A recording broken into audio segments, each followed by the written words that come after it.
Galactic ridicule.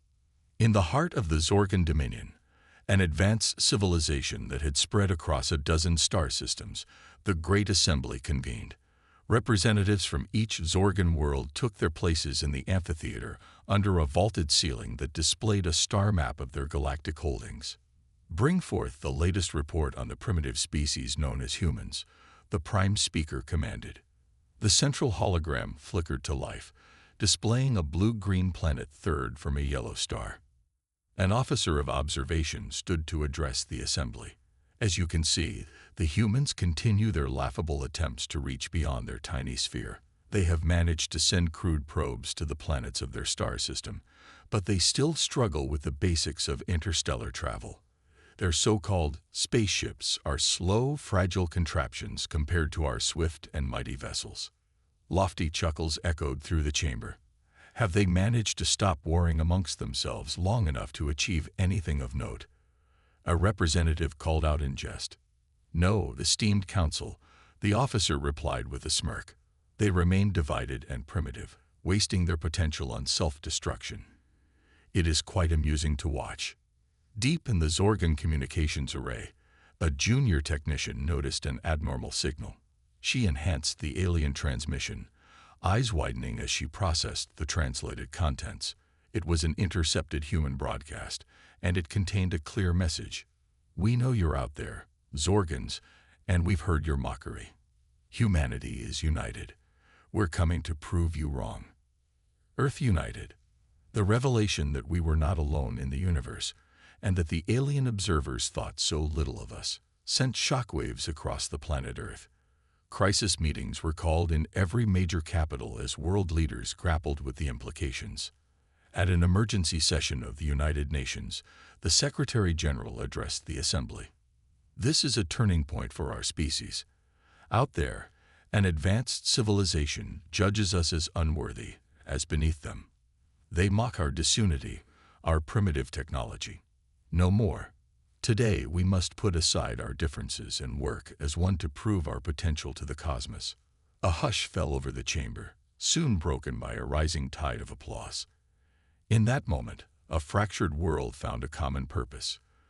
The dream of a united Earth had often seemed impossible, but the fire of our shared humiliation forged unbreakable bonds. The top scientific minds and resources from every nation were brought together in an unprecedented global effort named the Prometheus Project. Barriers of nationalism and ideology were set aside in research facilities that became melting pots of human genius. Theoretical breakthroughs in physics and engineering quickly became reality. Fusion power, artificial gravity, and advanced robotics revolutionized our capabilities. But the crown jewel was the development of the Alcubierre drive, our path to faster-than-light travel. Fueled by a determination to prove our worth among the stars, the construction of humanity's first FTL-capable ship moved at a breakneck pace. The vessel was christened the UES Prometheus, carrying the hopes and dreams of Earth on her maiden voyage to the stars. The long journey. Captain Aria Solis stood on the bridge of the UES Prometheus as it prepared to depart Earth orbit. Her crew represented the best and brightest from every corner of the globe, united by a shared sense of purpose. "Today we embark on a journey to change the destiny of the human race," she addressed them. "Out there, an advanced species believes we are beneath them. With every light year we cross, we will prove them wrong. We will show the galaxy the measure of humanity." As one, the crew responded. To the stars, the ship's powerful engines ignited, tearing a hole through the fabric of space-time. The journey to the Zorgan system was long and perilous through uncharted regions of the galaxy. The advanced Alcubierre drive propelled them at incredible speeds, but navigating at FTL was an imprecise art.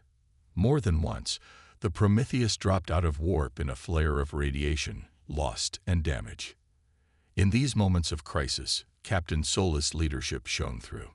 She rallied the crew, encouraging the engineers to make repairs, the scientists to recalculate their course, the medical staff to tend the wounded. They pushed forward, each setback only fueling their collective resolve. As the weeks stretched into months, The crew bonded into a tight-knit unit. They shared stories of their homelands, their dreams for the future. Cultural barriers faded away, replaced by a shared identity as Terrans. Humanity's divisions were trivial compared to the vastness around them. After a journey of over a year, a blue giant star appeared on their view screens. They had arrived in the Zorgan system, the heart of the civilization that had derided them as primitive. It was time to stand tall and represent Earth. Arrival in Zorgan space.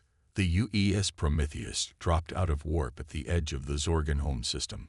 Almost immediately, the sleek alien ships appeared on their sensors, rapidly closing in to intercept the unexpected visitor. On the Prometheus bridge, Captain Solis stood tall. "Open a channel," she ordered. "Broadcast on all frequencies." She waited a tense moment before the viewscreen shimmered to life, revealing the Zorgan in ornate robes. His eyes narrowed in a mix of suspicion and surprise. "Unknown vessel, you have violated sovereign Zorgan space. Identify yourselves immediately or be destroyed." Aria met the alien's gaze. "Greetings. I am Captain Aria Solis of the United Earth ship Prometheus. We have traveled far to make contact with your civilization." The Zorgan scoffed. "Earth? The primitive human world. Your species is barely capable of spaceflight. Your presence here is impossible." Aria smiled. "We have come to prove you wrong about humanity. We request an audience with your leaders to open a dialogue between our worlds." The Zorgan cut the transmission with a dismissive wave. On the tactical display, the alien ships began to circle the Prometheus like predators toying with their prey. Aria turned to her crew. "It's time to show them what human ingenuity can do. Prepare to engage the Alcubierre drive on my mark. We'll run circles around them." With a burst of unimaginable power, the Prometheus leaped into FTL speeds, appearing behind the Zorgan fleet in a heartbeat before blinking away again. The alien ship scrambled to track the impossible maneuvers as the human ship danced between them. After demonstrating the Prometheus capabilities, Aria hailed the lead Zorgan ship again. This time, the aliens responded immediately, their faces reflecting newfound wariness and reluctant respect. The path was open for a real conversation. The measure of humanity. In a grand chamber deep within a Zorgan space station, Captain Aria Solis stood before a delegation of the galaxy's most advanced species. The Prometheus had earned this audience through her show of technological prowess, but now the real challenge began, proving humanity's worth not through ships and weapons, but through the strength of the human spirit. The Zorgan Prime Speaker addressed her with a mix of curiosity and condescension. "Captain Solis, your arrival here is unexpected. Your species has advanced more rapidly than our projections. But the question remains, what can humanity offer a civilization as ancient and powerful as the Zorgan Dominion?" Aria met his gaze unflinchingly. "Esteemed Prime Speaker, I stand before you not to boast of our technology or to demand recognition. I am here to speak about the true measure of humanity, our resilience, our adaptability, and our unbreakable spirit. You look at Earth and see a divided, warring world. But through those struggles, we have learned hard lessons and forged unbreakable bonds. Every challenge, every setback, has only made us stronger. When we learned of your existence and your judgment of us, we did not despair. We united. We dreamed of the impossible and made it real. The ship that brought me here is a testament not just to our science, but to our spirit, a spirit that has carried us from the savannas of Africa to the surface of our moon, and now to a distant star. We offer not just our technology and resources, but our perspectives and our passion. Humanity's story is one of overcoming the odds, of finding strength in diversity, of relentless curiosity, and the will to explore. So I ask you not to measure us by our conflicts or our primitive beginnings, but by our potential, our resilience, and the depths of our determination. Judge us by the content of our character, and you will find in humanity a worthy partner in facing the challenges of this vast universe." As Aria spoke, the chamber fell silent. The Zorgan delegates listened intently, their expressions shifting from dismissive to thoughtful to deeply moved. In her words, they heard echoes of their own distant past, when their species too was young and striving. When she finished, the prime speaker stood, his eyes shining with a newfound respect. "Captain Solus, you have given us much to contemplate.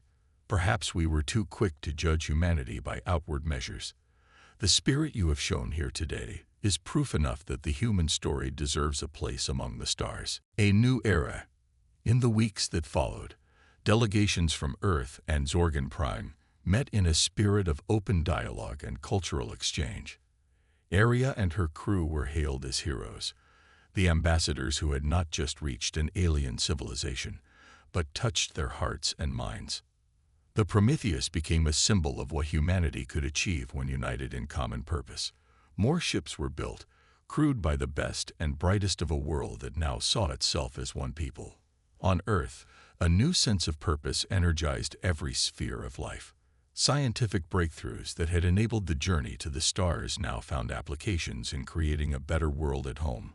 Fusion reactors powered cities, while advanced robotics revolutionized industry and medicine. Schoolchildren looked up at the stars not with fear or longing, but with a sense of destiny. The voyages of the Prometheus and her sister ships brought humanity into contact with a dozen more spacefaring civilizations.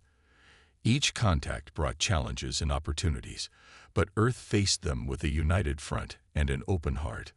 Aria Solus, now promoted to Admiral, watched the blue globe of Earth recede on the viewscreen as she prepared to lead a diplomatic mission to a new sector of the galaxy. She thought back to that first fateful journey, when an upstart species dared to stand tall in the face of galactic ridicule. "We didn't know it then," she whispered to herself. But that was the moment everything changed. That was the moment humanity found its place among the stars, not through force of arms, but through the power of the human spirit. She smiled as her ship leaped into the swirling vortex of an Alcubierre warp, carrying the hopes and dreams of Earth towards a bright new era. The age of division and conflict was over. The age of unity and exploration had just begun, and the galaxy would never be the same.